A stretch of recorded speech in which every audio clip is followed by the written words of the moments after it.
Tata Anjaneya, exclusive Tata showroom at Gun Road, Meerut. Committed to providing world-class sales and service. Tata's all premium cars under one roof. Easy finance and on-time delivery. Fully automated workshop and expert technicians. Tata Anjaneya, near Hotel Harmony, Gun Road, Meerut. पूर्व IPS और आजाद अधिकार सेना के अध्यक्ष अमिताभ ठाकुर बुधवार को Meerut circuit house पहुंचे। यहां उन्होंने मीडिया से बातचीत में राज्य मंत्री और हस्तिनापुर से भाजपा विधायक दिनेश खटीक के खिलाफ मोर्चा खोलते हुए तमाम आरोप लगाए हैं। अमिताभ ठाकुर ने कहा कि यूपी शासकीय नियमावली के अनुसार कोई विधायक मंत्री अपने विधानसभा क्षेत्र में सरकारी कार्यों का ठेका या सरकारी लाभ अपने किसी सगे संबंधी रिश्तेदार को नहीं दिला सकते।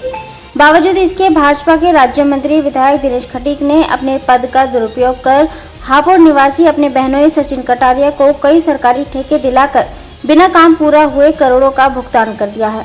वहीं अपने साले अजय को आउटसोर्सिंग का काम दिलाकर लाखों रुपए के वारे न्यारे किए हैं। साथ ही अमिताभ ठाकुर ने मेरठ में 9 अवैध कॉलोनियों में भी राज्य मंत्री विधायक दिनेश खटीक की आर्थिक संलिप्तता का भी आरोप लगाया है। उन्होंने कहा कि मेरठ विकास प्राधिकरण द्वारा आसपास की कॉलोनियों में ध्वस्तीकरण की कार्रवाई की गई, लेकिन इन 9 कॉलोनियों पर दिनेश खटीक की मेहरबानी होने के चलते सिर्फ नोटिस भेजा गया है। अमिताभ ठाकुर ने मीडिया को लिस्ट भी सौंपी है। अमिताभ ठाकुर ने शिकायत सीएम को भेजकर जांच कराने की मांग की है। मुख्य जो इसका संदर्भ है वह यह है कि उत्तर प्रदेश में एक राज्य मंत्री हैं दिनेश खटीक, उनके संबंध में हमारी पार्टी के पास हमें कतिपय गंभीर तथ्य और आरोप प्राप्त हुए हैं। वह 2 श्रेणियों में उन्हें हम बांट सकते हैं। एक तो आरोप है कि मेरठ में 9 ऐसी कॉलोनियां हैं जो अवैध कॉलोनियां हैं, उनमें दिनेश खटीक जी का जो प्राप्त जानकारी है उसमें उनकी आर्थिक संलिप्तता की बात कही जा रही है।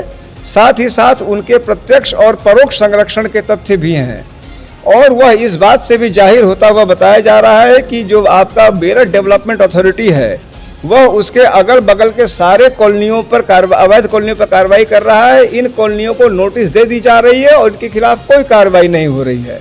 तो हमारी पार्टी इस बात की मांग करती है कि जो 9 कॉलोनियां हैं उनके संबंध में भी एमडीए उसी निष्पक्षता से काम करे, नंबर 1। नंबर 2, इन कॉलोनियों में दिनेश खटीक जी की क्या भूमिका है, क्या संलिप्तता है, उसके संबंध में मैं सरकार से मांग करता हूं कि जांच करे। दूसरा यह तथ्य है कि श्री दिनेश खटीक जी के बहनोई हैं श्री सचिन कटारिया, यह बिजली विभाग में कर्मी बताए जाते हैं और हमारे पास प्राप्त अभिलेख के अनुसार कटारिया एंटरप्राइजेज करके इन्होंने एक फर्म बना रखी है जिसमें खुद प्रोप्राइटर हैं। एक सरकारी कर्मी होके वो एक फर्म के प्रोप्राइटर भी बताए जा रहे हैं और आश्चर्य की बात है कि जल शक्ति विभाग से ही उनको टेंडर मिलने की बात भी है और उससे पैसे भी करीब 26 लाख रुपए उनके अकाउंट में जाने के तथ्य हमें दिए गए हैं।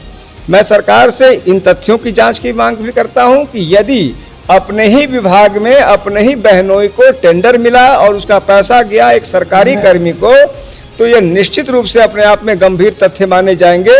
इनकी जांच कराई जाए और यदि ये तथ्य सही हैं तो ऐसे व्यक्ति को तत्काल मंत्रिपरिषद से निष्कासित किया जाए। यह दूसरा संदर्भ हमारा है। इस प्रकरण को लेके, इन दोनों प्रकरणों को लेके हमारी पार्टी लोकायुक्त उत्तर प्रदेश के समक्ष भी जाएगी।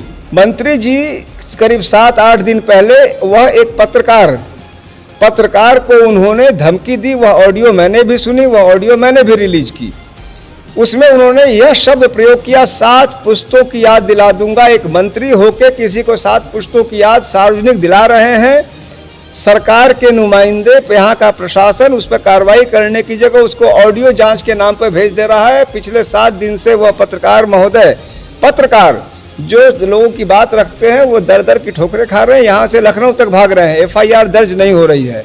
यदि किसी भारतीय जनता पार्टी के साधारण से साधारण, मैं कहूँगा, और हर व्यक्ति महत्वपूर्ण है, किसी भी व्यक्ति पर अगर छोटी सी बात हुई होती तो अब तक ये रासुका लगा दिए गए होते। लेकिन एक पत्रकार को एक राज्य मंत्री पुश्ते याद दिलाने की बात कर रहा है और FIR दर्ज नहीं हो रही है। यह मौजूदा सरकार की हकीकत है। ऐसी ही तमाम खबरों में बने रहने के लिए हमारे चैनल न्यूज़ ब्लॉग्स को सब्सक्राइब करें, वीडियो को शेयर करें और लाइक करना ना भूलें।